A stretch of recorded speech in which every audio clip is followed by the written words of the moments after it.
اور خناس کے بارے میں لکھا ہے کہ جب آدم علیہ السلام حوا کو زمین پر اتار دیا گیا تو آدم علیہ السلام یہ ایک جگہ باہر گئے اپنے کام کاج کے لیے، کھیتی باڑی کے لیے، تو شیطان گھر پہ پہنچا اور ساتھ اس کا بچہ ہے، یہ خناس ساتھ ہے۔ تو اماں حوا سے کہا کہ آپ اپنے گھر میں اس کو رکھ لیجئے، میں ذرا سفر پہ جا رہا ہوں، کچھ دن یہ آپ کے پاس رہ لے، ذرا حفاظت کیجیے گا کہ ٹھیک ہے۔ ظاہر ہے کہ وہ جنتوں کے اندر راہ و رسم تو تھے، اور جب عتاب ہوا تو سارے زمین پہ گرے، بھلے وہ اس کی وجہ سے ان کو نقصان پہنچا، وہ اس کے ساتھ رقابت تھی، لیکن ظاہر ہے کہ جب زمین پہ آئے ہیں تو آدم میں حوا ہے اور یہ شیطان ہے اور دوسرا ہے کوئی نہیں، تو ظاہر ہے پھر بے حلوہ ہو گئی، تو راہ و رسم ہوئے، تو آ کر اس نے خناس کو ٹھہرا دیا، شیطان چلا گیا۔ اس کے بعد آدم علیہ السلام جب شام میں پہنچے ہیں تو پوچھا کہ یہ کون ہے؟ کہا کہ وہ ابلیس آیا تھا، کہا کہ میرا بچہ ہے، میں ذرا کسی جگہ جا رہا ہوں، اس کا ذرا خیال رکھنا۔ آپ نے کہا تو جانتی نہیں کہ ابلیس دشمن خدا بھی ہے اور یہ ہمارا دشمن بھی ہے، اسی بدبخت نے تو ہمیں جنتوں سے نکلوایا، یہ بدبخت تو ہمارا دشمن ہو، اسی کے بچے کو تم نے گھر میں بٹھایا۔ آپ نے اس کو پکڑا اور اس کو قتل کر دیا، قتل کر کے اس کے ٹکڑے کر کے دور جا کے پہاڑی کے اوپر پھینک دیے اور واپس آ گئے۔ اس کے بعد اگلے دن پھر آپ اپنے کام پہ پھر چلے گئے، ابلیس پہنچ گیا، کہنے لگا اماں حوا میرا بیٹا کہاں ہے، میرا بچہ؟ انہوں نے کہا کہ وہ تو کل آدم نے جناب اس کو تو بڑے غصے ہوئے، وہ کے قتل کر کے وہ تو پھینکے آگے اس کے ٹکڑے ہیں۔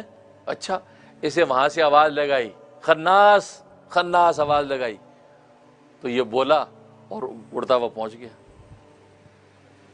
کہا کہ دیکھو اب اس کا خیال کرنا، میں پھر جا رہا ہوں، اب اس کو کوئی تکلیف نہ پہنچے، چلا گیا۔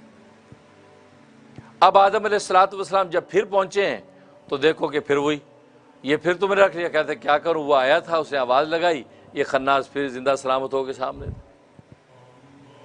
آپ نے کہا اچھا، آپ نے اس کو پکڑا اور اس کو جلا دیا، اس کو جلا دیا، بالکل راکھ بن گئی، اور راکھ کو آپ نے جا کے اڑا دیا، کہا کہ بھائی اس کا ٹنٹا ہی ختم، تو یہ دشمن خدا یہ ہمارے ساتھ ایسا کر رہا اور وہاں جنتوں سے ہمیں نکلوایا۔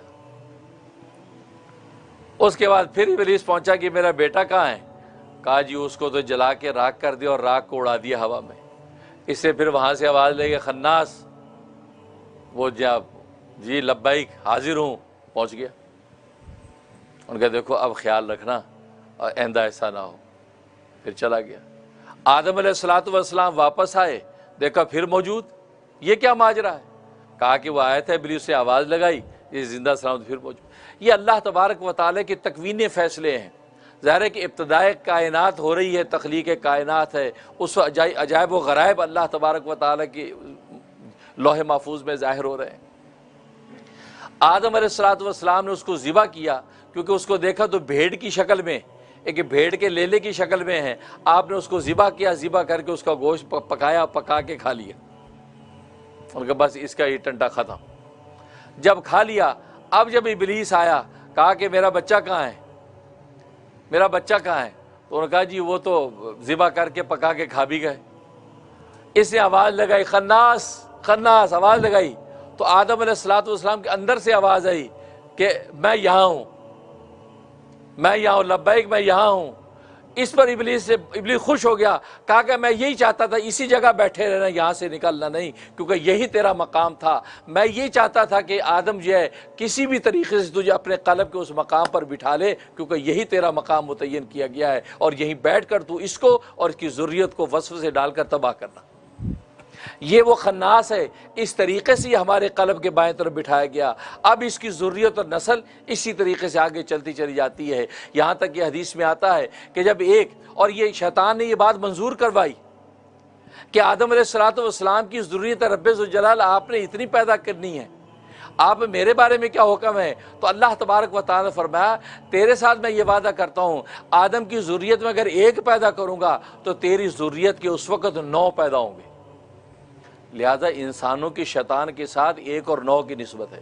جب ایک انسانی بچہ پیدا ہوتا ہے تو شیطان کے اس وقت 9 بچے پیدا ہوتے ہیں، اور وہ 9 بچے گویا کہ اس بچے کے پیچھے لگ جاتے ہیں، اس کو گمراہ کرنے کے لیے شروع ہو جاتے ہیں۔ اب آپ اس کا ریشو کا اندازہ کر لیجئے کہ کتنے شیاطین ہیں، کتنے ابلیس کے یہ بچے ہیں کہ جو آدم کی ذریت کو گمراہ کرنے پر تلے ہوئے۔ تو اس طریقے سے یہ خناس ہے، یہ وہ خناس ہے جو وسوسے ڈالتا ہے، جو قلب کی بائیں طرف۔ تو اللہ تبارک و تعالی نے ایک فرشتے کا انتظام بھی کر دیا تاکہ آدم علیہ السلام کی ذریت محفوظ ہو، فرشتہ اس کو نیکی کی تقویت دے، نیکی اس کی کو سپورٹ کرے، اور ابلیس جو آزادی کے ساتھ اس کو گناہ کی طرف لے کر جائے۔ اب یہ بندے پر ہے کہ بندہ اپنے اوپر کہ جب نیکی کے ماحول کو اپنے اوپر غالب رکھتا ہے، اللہ تبارک و تعالیٰ کی اطاعت کی طرف متوجہ رہتا ہے، اپنے نفس کی گردن پر قدم رکھ کے نفس کے گھوڑوں کو بے لگام ہونے سے روکتا رہتا ہے، تو اللہ تبارک و تعالیٰ اس کو خیر کی کہ خیر کا جو موقع دے کر اس سے نیک اعمال صادر کرواتا ہے۔